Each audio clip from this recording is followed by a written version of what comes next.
Hello दोस्तों, स्वागत है आपका। आज हम शुरुआत करने जा रहे हैं क्लास 10 के मैथ्स का सबसे पहले चैप्टर का, जिसका नाम है एक चर वाले द्विघात समीकरण। आज हम सीखेंगे कि एक चर वाले द्विघात समीकरण का मतलब क्या होता है और किस प्रकार के समीकरण को हम एक चर वाले द्विघात समीकरण कहते हैं, और करेंगे कुछ क्वेश्चन परीक्षण करके देखें 1.1 का। और दोस्तों, मुझे इस बात का उम्मीद ही नहीं, पूरा विश्वास भी है कि जो भी मैं आज आपको पढ़ाऊँगा वो आप अच्छे से सीख जाएंगे। मैं इस बात को बहुत अच्छे से समझ सकता हूं दोस्तों कि क्लास 9 में जब आप थे तो स्कूल बंद था लॉकडाउन की वजह से, और आपको क्लास 9 का या 8 का मैथ्स नहीं आता होगा। इसलिए मैं बहुत डिटेल में पढ़ाऊंगा ताकि हर बच्चा मैथ्स को अच्छे से समझ सके और बोर्ड्स में बहुत अच्छे मार्क्स ला सके। वीडियो के एंड में मैं आपको होमवर्क के लिए क्वेश्चन दूंगा, जिसका आंसर आपको कमेंट सेक्शन में बताना होगा। ठीक है, जब आप आंसर बताएंगे तो मुझे समझ में आ जाएगा कि आपको मैं आज जो भी पढ़ाया हूँ वो आप अच्छे से समझ गए। तो दोस्तों, कॉपी पेन लेकर तैयार हो जाइए, हम लोग शुरू करते हैं पढ़ाई। एक चर वाले द्विघात समीकरण। आइए दोस्तों, सबसे पहले हम लोग एक चर वाले द्विघात समीकरण का मतलब जानेंगे। तो देखिए दोस्तों, यहाँ पर इस चैप्टर में एक शब्द आया है चर, जिसका मतलब मैं आपको बताना जरूर समझता हूँ। देखिए, गणित में दो चीजें होती हैं। एक होता है स्थिरांक, ठीक है, और दूसरा होता है चर जो इस चैप्टर में यूज हुआ। तो स्थिरांक मतलब वो होता है जो स्थिर होता है। देखिए, अगर आप नाम अच्छे से पढ़ेंगे तो आपको समझ में आएगा। स्थिरांक वो होता है जो स्थिर होता है, यानी जिसका मान स्थिर होता है। इसे हम इंग्लिश में कहते हैं कांस्टेंट, ठीक है, CONSTANT, कांस्टेंट। ठीक है, स्थिरांक को हम क्या कहेंगे? कांस्टेंट। जैसे मैं अगर बोलूं 5, तो 5 का मान सिर्फ 5 ही रहेगा। 5 का मान हमेशा 5 रहेगा दोस्तों। 5 का मान कभी -5 या 3 नहीं हो जाएगा, है ना। जैसे 10 या फिर 0, ठीक है, ये सारे क्या है? एक स्थिरांक है जिनका मान हमेशा फिक्स रहता है। जैसे -3, 5/3, ये सब एक स्थिरांक है। तो 5/3 का मान हमेशा 5 रहेगा, इसका मान कभी नहीं बदलेगा, ये हमेशा स्थिर रहेगा, इसलिए हम इसे स्थिरांक कहते हैं। तो दोस्तों, क्या मैं ऐसा बोल सकता हूँ कि जितने भी नंबर्स है वो सब कांस्टेंट है, यानी स्थिरांक है ना? मैं ऐसा बोल सकता हूँ। तो जितने भी नंबर्स होते हैं वो क्या होते हैं? स्थिरांक। दोस्तों, इसमें पाई, जिसे हम 22/7 जिसका मान होता है, वो भी एक स्थिरांक है, क्योंकि इसका मान फिक्स है, हमेशा 22/7 या 3.14 रहेगा। ठीक है, तो ये सब क्या है? स्थिरांक। अब बात करते हैं चर का, जो कि इंपॉर्टेंट है। देखिए दोस्तों, चर मतलब वो होता है जिसका मान स्थिर नहीं रहता। स्थिर नहीं रहता मतलब जिसका मान हमेशा बदलता रहता है। ठीक है, जैसे कि जिसे हम चर को इंग्लिश में कहते हैं वेरिएबल। क्या कहेंगे इसे? वेरिएबल, यानी जो वेरी होता रहे, जो बदलता रहे। ठीक है, तो चर को हम लोग क्या कहें? वेरिएबल। तो दोस्तों, वेरिएबल के एग्जांपल देखिए। जैसे कि मान लीजिए मैंने लिखा x, तो यहाँ पर x क्या है? x यहाँ पर एक चर है जिसका मान हमेशा बदलता रहता है। तो x का मान कुछ भी हो सकता है, मतलब इसका मान बदलता रहता है, इसलिए हम इसे क्या कहेंगे? चर। जैसे y हो गया, जैसे a हो गया, p हो गया, ये सब क्या है? एक चर है। ठीक है, तो क्या मैं ऐसा बोल सकता हूँ कि जितने भी इंग्लिश के अल्फाबेट है, इंग्लिश के अल्फाबेट मतलब जो a से लेकर z, 26 जो लेटर्स होते हैं, ठीक है, इंग्लिश के अल्फाबेट्स, वो सब क्या होते हैं? एक चर होते हैं। ठीक, तो दोस्तों देखिए, स्थिरांक मतलब वो होता है जिसका मान स्थिर रहता है, और चर मतलब वो होता है जिसका मान स्थिर नहीं रहता, यानी जो बदलता रहता है। ठीक है, जैसे x, y, a, p, alpha, beta, ये सब एक चर है, और 5, 10, 0, -3, 5 और भी कोई संख्या या नंबर होता है, वो सारे स्थिरांक है। ठीक, तो देखिए दोस्तों, इस चैप्टर का नाम है एक चर वाले, यानी इस चैप्टर में चर एक होगा दोस्तों। तो दोस्तों, अब हम लोग जानेंगे घात के बारे में। पहले यहाँ तक प्लीज नोट कर लीजिए। तो दोस्तों, घात को हम लोग इंग्लिश में कहते हैं पावर। ठीक है, तो हम लोग बहुत बार पावर शब्द का भी यूज करेंगे घात की जगह, है ना। दोनों का एक ही मतलब है। घात को इंग्लिश में पावर कहते हैं और पावर को हिंदी में घात कहते हैं। बहुत अच्छे। तो देखिए, घात मतलब क्या होता है, मैं आपको एक उदाहरण से समझाता हूँ। मान लीजिए मैंने एक संख्या लिखा 2 और उसके ऊपर एक छोटा सा 2 लिखा। ठीक, तो ये जो मैं ऊपर एक छोटा सा 2 लिखा हूँ, इसी को हम क्या कहते हैं? घात। ठीक है, इसी को हम कहते हैं घात, यानी पावर। 2 के ऊपर ये मैं 2 छोटा सा लिखा, इसका मतलब क्या हुआ? इसका मतलब हुआ कि मैं 2 को 2 बार गुना करूंगा। 2 को 2 बार गुना करूंगा, तो 2 को 2 बार गुना करेंगे तो उत्तर हमारे पास 4 आ जाएगा।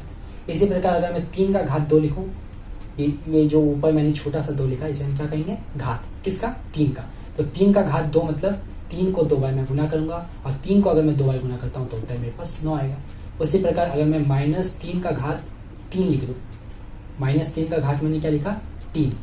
इसका मतलब -3 को मैं कितनी बार गुना करूंगा? बिल्कुल 3 बार गुना करूंगा। ठीक है, तो -3 गुना -3 गुना -3। अब देखिए माइनस प्लस होता है, सॉरी माइनस माइनस होता है प्लस, और प्लस माइनस होता है माइनस। अब 3 गुना 3 हो गया 9, और 9 गुना 3 हो गया 27, यानी -3 का घात 3 होता है -27 के बराबर। ठीक है, तो दोस्तों इस चैप्टर में घात कितना होगा? द्वि यानी 2। तो दोस्तों आप लोगों ने संधि विच्छेद जरूर पढ़ा होगा हिंदी में। तो द्विघात बना है किससे?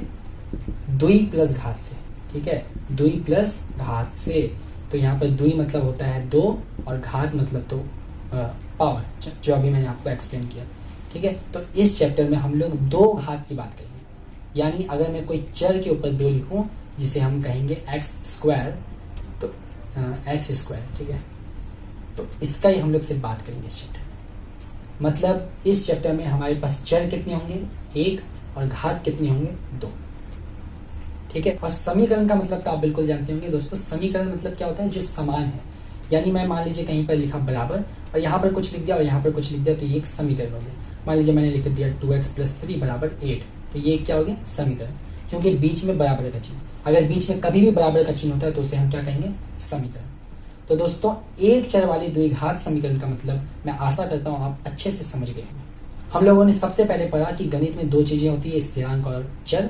स्थिरांक का मान स्थिर रहता है और चर का मान बदलता रहता है, जैसे x, y, z, a, b, c, कुछ भी इंग्लिश के अल्फाबेट्स। ठीक है, फिर हम लोगों ने पढ़ा घात के बारे में। अगर 2 के ऊपर या कोई भी संख्या के ऊपर मैं छोटा सा कुछ भी लिखूं तो वो घात कहलाता है। ठीक है, किसी भी संख्या के आगे अगर मैं 1 के आगे 1 के ऊपर 4 लिखता हूँ, मतलब मैं 1 को 4 बार गुना करूंगा दोस्तों, और जो कि उत्तर 1 ही आएगा। ठीक है, तो ये जो मैं 4 लिखा ऊपर 1 का, तो यहाँ पर 1 का घात 4 है, हम लोगों ने ये पढ़ा। लेकिन हम लोगों को इस चैप्टर में 4 जो ऊपर घात 4 होगा उससे कोई मतलब नहीं। हमको मतलब किससे है? बिल्कुल 2 से, क्योंकि इस चैप्टर में हम लोग सिर्फ 2 घात की बात करेंगे, द्विघात। ठीक है, ना घात ऊपर 3 लिखा होगा ना 1 लिखा होगा, घात हमेशा कितना रहेगा? 2 इस चैप्टर में। ठीक है, और समीकरण के मतलब हम लोग ने जाना जो समान होता है, अगर बीच में बराबर का चिन्ह हो, और मतलब 2x + 3 समान है किसके? 8 के, तो ये एक समीकरण हो गया, है ना। तो दोस्तों इस चीज को बहुत अच्छे से कॉपी में आप नोट डाउन कर लीजिए। हम लोग बढ़ते आगे। अभी तक हम लोगों ने देखा कि इस चैप्टर में हम लोगों का चर कितना होगा? 1। ठीक है, एक चर होगा मतलब मान लीजिए मैं कोई एक समीकरण लिखता हूँ 2x + 3y = 8, तो ऐसा समीकरण यहाँ पर नहीं होगा। क्यों? क्योंकि यहाँ पर x और y 2 चर आ जाता है। ठीक है, और यहाँ पे चर तो 1 होगा। ठीक, तो ऐसा समीकरण हो सकता है 2x + 3 = 8, क्योंकि यहाँ पर x मात्र एक ऐसा चर है, बाकी 2, 3 और 8 क्या है? स्थिरांक। बहुत अच्छा। और हम लोगों ने जाना कि यहाँ पर घात कितना होगा? तो घात इस चैप्टर में होगा 2, है ना। चैप्टर का नाम देखिए, द्विघात समीकरण, है ना। एक चर वाले द्विघात समीकरण। ठीक, क्योंकि घात 2 होगा तो दोस्तों आपको हर एक संख्या का वर्ग याद होना चाहिए। जैसे अगर आप मुझसे पूछोगे कि 19 का वर्ग क्या है, 19 का स्क्वायर क्या है, 19 का घात 2 क्या है, तो मैं आपको बड़े आसानी से बता दूंगा ये 361 होता है। या फिर आप मुझसे पूछ लो कि 23 का वर्ग क्या होता है, तो मैं आसानी से 529 बोल दूंगा। ठीक है, 17 का पूछ लो, मैं बता दूंगा 289 होता है। तो दोस्तों ये मुझको याद है।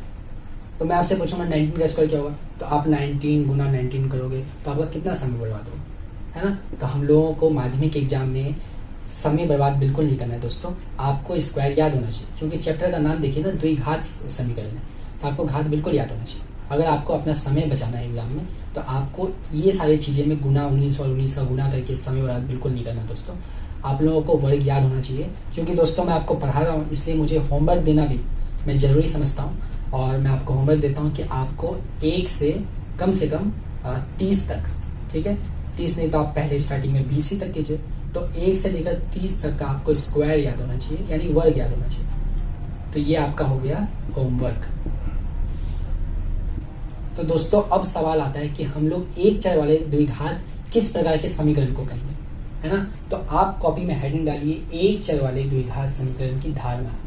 देखिए धारणा है ax² + bx + c = 0। तो अगर कोई समीकरण इस रूप में होता है तो उसे हम एक चर वाले द्विघात समीकरण कहेंगे, जहां पर a का मान 0 के बराबर नहीं होना चाहिए।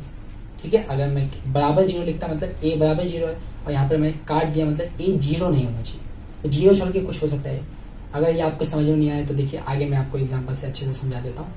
मान लीजिए मैंने एक समीकरण लिखा 2x² + 3x प्लस 8 बराबर 0। ठीक है, यहाँ पर a, b और c एक क्या है, एक स्थिरांक है, और x यहाँ पर एक क्या है, एक चर है। ठीक है, तो 2x square plus 3x plus 8 बराबर 0। यहाँ पर देखिए x स्क्वायर के साथ a था और यहाँ पर x स्क्वायर के साथ 2 है, यानी a का मान यहाँ पर 2 है। ठीक है, देखिए x के साथ यहाँ पर b था और यहाँ पर x के साथ 3 है, यानी b का मान कितना होगा, 3। उसी प्रकार लास्ट में c है और यहाँ पर 8 है, इसका मतलब c का मान हो गया 8। ठीक है, तो दोस्तों यहाँ पर देखिए 2x square plus 3x plus 8 बराबर 0 में a, b, c तीनों का मान निकल गया, और a का मान 0 नहीं होना चाहिए, तो a का मान 0 तो नहीं है, 2 है, इसलिए ये एक द्विघात समीकरण है। और उदाहरण से समझते हैं दोस्तों। मान लीजिए मैंने एक समीकरण लिखा 2x square minus 3x plus 8 बराबर 0। ठीक है, यहाँ पर बताइए a का मान कितना है, बिल्कुल देखिए x स्क्वायर के साथ है 2, a का मान हो गया 2, और b का मान कितना है बताइए, b का मान क्या 3 है, नहीं, देखिए यहाँ पर माइनस ही लगा हुआ है। ठीक है, इसलिए b का मान क्या है, -3। ठीक, और यहाँ पर c का मान है 8। ठीक, तो दोस्तों पहले यहाँ तक नोट कर लीजिए, हम लोग अभी बहुत सारे उदाहरण के साथ सीख लेंगे कि क्या होता है एक चर वाले द्विघात समीकरण की धारणा। मैं आपको अभी बहुत सारे एग्जाम्पल कराने वाला हूँ, चलिए इसे नोट कीजिए पहले। ठीक, तो एक चर वाले द्विघात समीकरण की धारणा मैं वापस एक बार लिख देता हूँ, ax square plus bx plus c बराबर 0, जहाँ पर a का मान 0 नहीं होगा। ठीक है, ये मेरा एक चर वाले द्विघात समीकरण की धारणा है।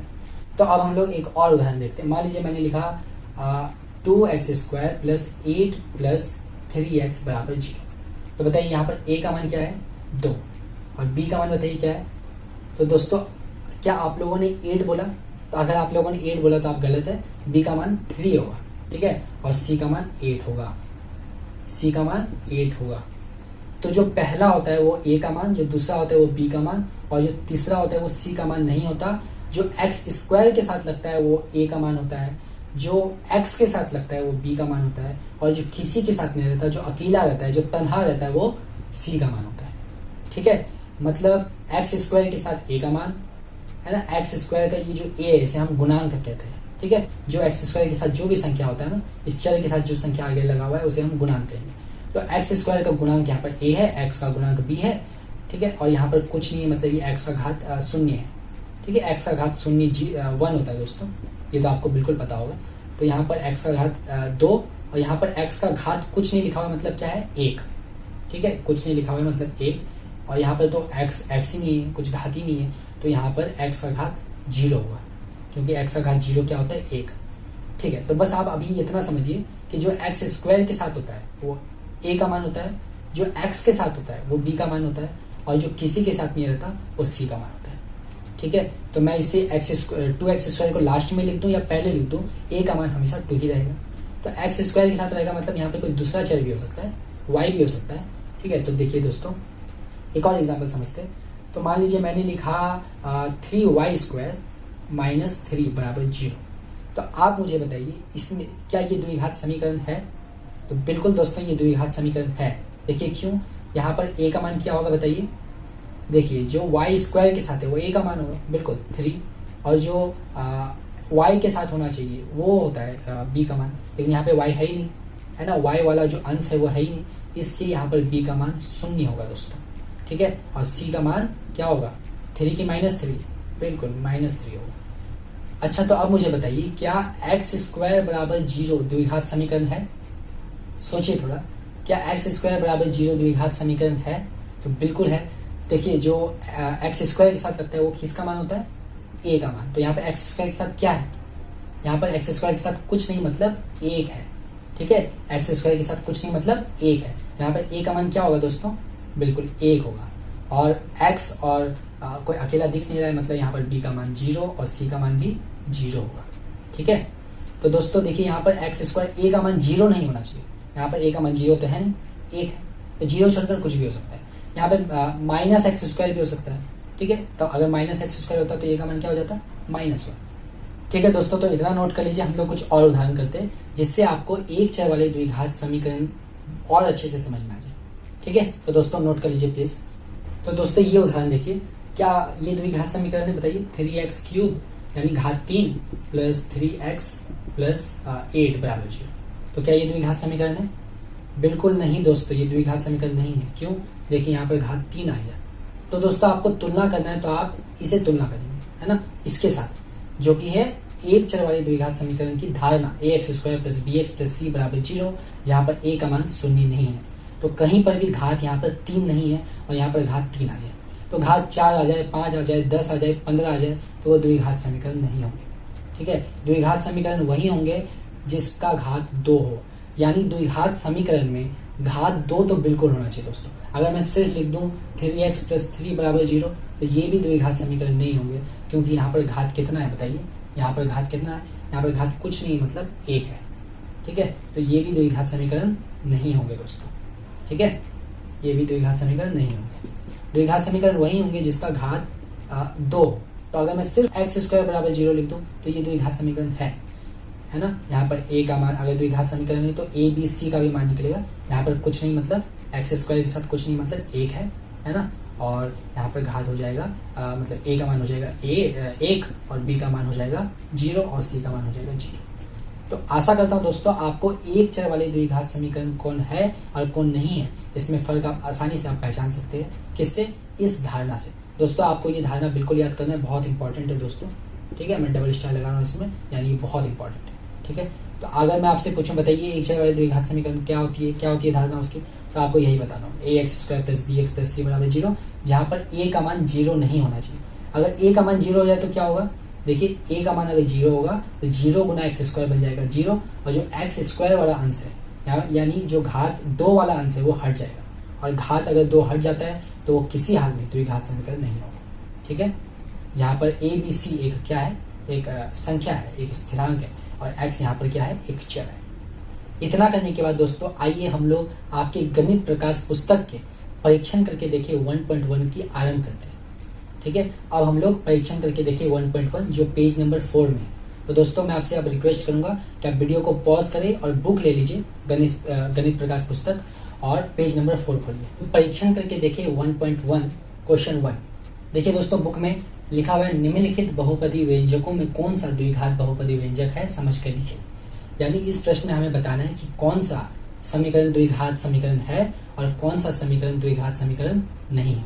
ठीक है, तो पहला क्वेश्चन है x² - 7x + 2, क्या ये द्विघात समीकरण है? तो दोस्तों द्विघात समीकरण कौन है कौन नहीं है वो हम लोग पता करेंगे। किससे? हम लोग पता करेंगे उसे धारणा से, जो हमारा था ax² + bx + c = 0। ठीक है, जहां पर a का मान 0 नहीं होना चाहिए। तो यही सूत्र आपको ध्यान में रखना है। तो क्या ये इस रूप में है? बिल्कुल ये इसी रूप में है, इसलिए ये द्विघात समीकरण है। ठीक है, मैंने राइट लगा दिया। अगर द्विघात समीकरण है तो इसमें a b c का भी मान निकलेगा। बताइए a का मान क्या होगा? x² के साथ कुछ नहीं मतलब 1 है। b का मान क्या होगा?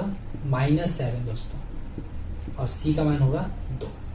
ठीक, जो x² के साथ लगता है वो a का मान होता है, जो x के साथ लगता है वो b का मान होता है, यानी x के साथ क्या है? -7 देखिए, और जो अकेला होता है वो c का मान होता है। यहाँ पे c का मान हो गया 2।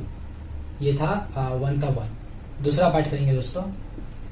दूसरा देखिए क्वेश्चन लिखा हुआ है 7x का घात 5 - x गुना x + 2।